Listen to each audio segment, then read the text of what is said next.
Hi, I'm Matt from Paediatric. As a medical student or young doctor, have you find the information learned from lectures, notes, and textbook were not organized? Have you ever find yourself cannot remember all of this?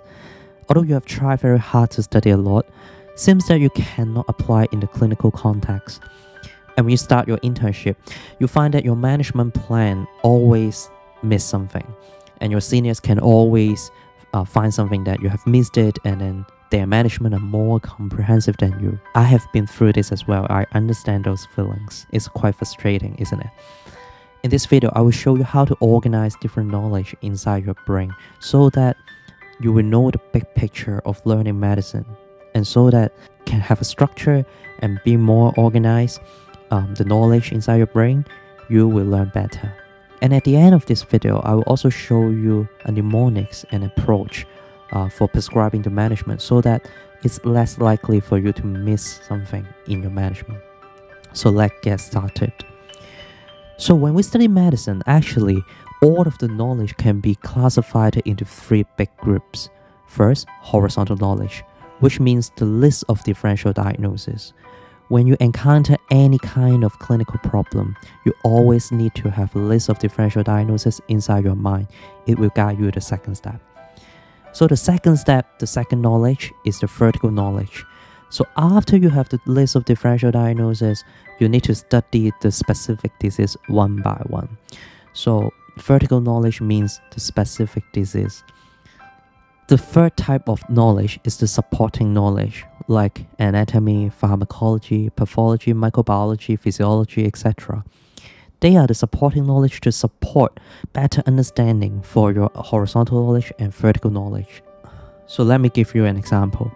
So let's say we have a patient, 5-year-old boy who is a child, come to your clinic and then say, my child has a fever with 5 days. In this context, we need to get into our horizontal knowledge, which is the list of differential diagnoses. We need to ask ourselves, what is the list of differential diagnoses for fever in children?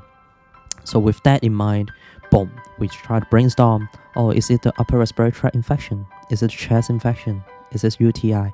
Is it gastroenteritis? We need to have a list of this. So when we study, we need to study the list of differential diagnoses of different complaints and in different specific population. Let's say fever for 1 day versus fever for 5 days in children. The list of differential diagnoses are different.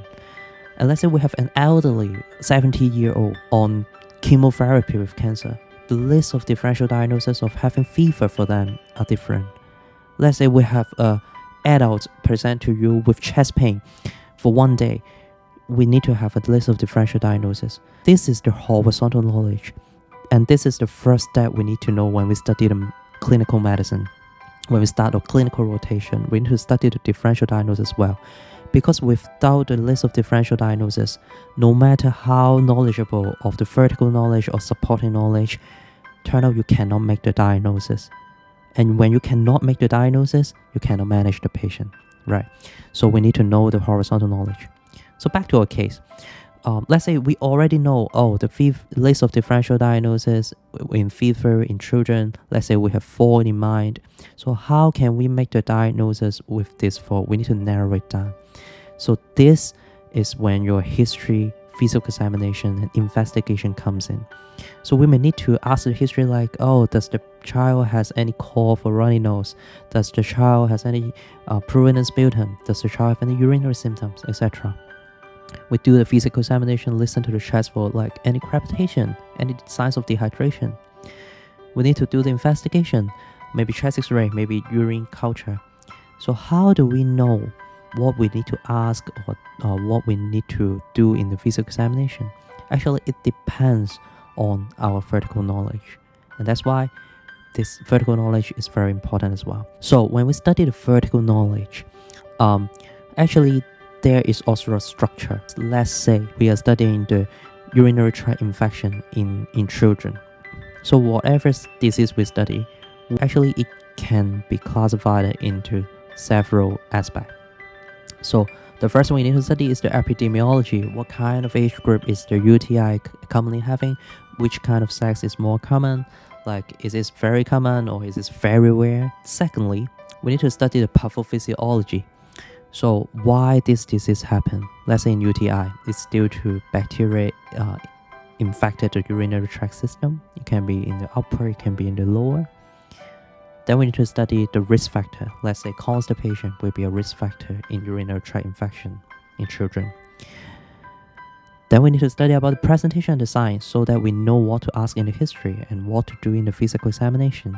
Here, it may present with fever, with foul-smelling urine. We need to study how we investigate the patient, let's say urine culture in this case, so that we can know what to order to narrow down our differentials.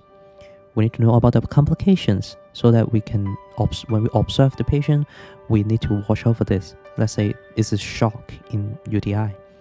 So of course, we need to study about how we manage, what sorts of drugs we need to give, any surgery we need to do. So in this case, we need to give the antibiotics. What's the prognosis? Is it very bad or is it very good? You need to explain to the patients, and as a doctor, you need to know. So these are the things that when we study our theoretical knowledge, which is the knowledge about one kind of disease, we need to make sure that we study each of this. So let's say today when you're having the lectures telling you that, oh, the lecture is about urinary tract infection in children. So although maybe the lecture is not organized, you can always organize the knowledge inside your brain or inside your notes with these categories so that you can know better and you know what you are studying. So don't just memorize all the lectures. After we have the theoretical knowledge and also we make the diagnosis, we need to come to how we manage the patient. So let's say we manage a patient with UTI in children. We cannot just say, oh, the management is giving the antibiotics and done. Not really. And with that in mind, you will miss many things. So whenever you manage a case, this is the mnemonics that I can show you in this video, which is called David PCR. So let's see what it means. So David PCR, D stands for diet or drink. Let's say in UTI, there's not much reason that the patient can't eat, right? So usually it's diet is tolerated, but you need to go through your mind when you start prescribing the management, okay? So diet is tolerated. A stands for activity. Any kind of activity you restrict from the patient, like bed rest, or you need to prop up the patient. In UTI in children, I guess no. So normal activity. V means vitals. So we need to know about the vitals of the patient. Whether the patient have tachycardia now, is he having shock due to the severe UTI, or is he having very less urine? You need to know. So you need to order how frequent you want to monitor the patient. Let's say every 4 hours in this case, if the patient is not very bad. So and also we need to do the related resuscitation if needed, based on the vitals. So I stand for investigations. As mentioned, you need to study each specific disease, how to investigate that. So when you have a provisional diagnosis, you want to confirm with the investigation. In this case, maybe urine culture. Later on, after we diagnose the UTI, we may need the imaging like ultrasound kidney, MCUG, DMSA to look for any injury or reflux. So there's the investigation. So D stands for drugs. So we need to give the antibiotics. What sort of antibiotics we give, we need to know. So, and PCR, P stands for prevention. So when we discharge the patient or we let the patient go, we need to counsel about the patient how we should prevent the next episode. Is there any risk factor that we can modify? Like in this case, we need to advise the parents to have adequate hydration in order to prevent the constipation, which is because constipation is a risk factor for UTI in children. So we need to go through this in mind. Let's say we have a patient with diagnosed with lung cancer. You cannot say, oh, I give the target therapy, I give the chemotherapy. That's not the only management. We need to think about like, oh, is the patient smoking? If yes, we may need to refer them to the smoking cessation program, etc. So C stands for complications. So whatever disease, they have complications, right? In UTI, it may be shock.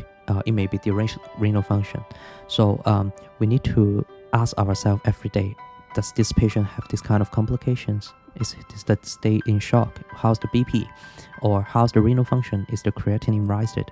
Etc. We need to monitor for that, right? Yeah. So R means referral. So many diseases we can have a multidisciplinary approach, right? So let's say we have a patient with stroke.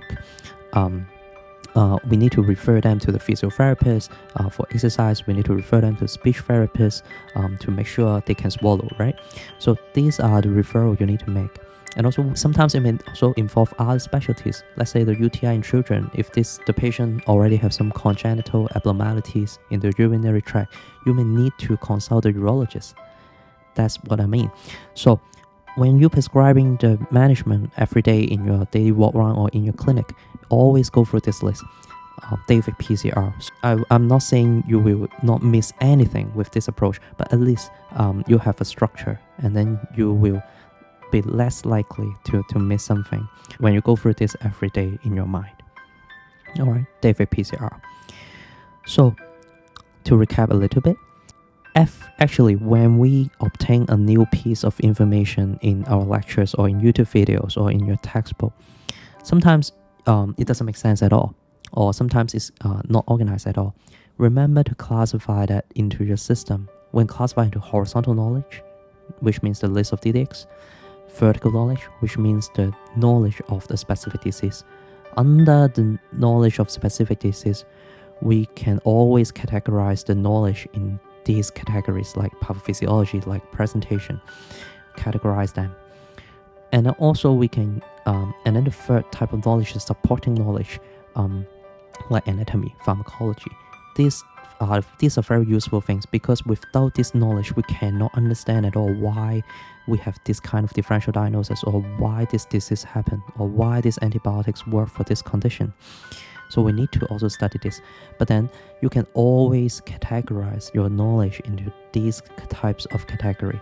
So whenever you have a new knowledge, categorize it, and then with a clear categorization of the knowledge in your mind, you will learn better. And I'm sure you can also memorize and apply your knowledge better when you're doing your clinical rotation or when you're being a doctor.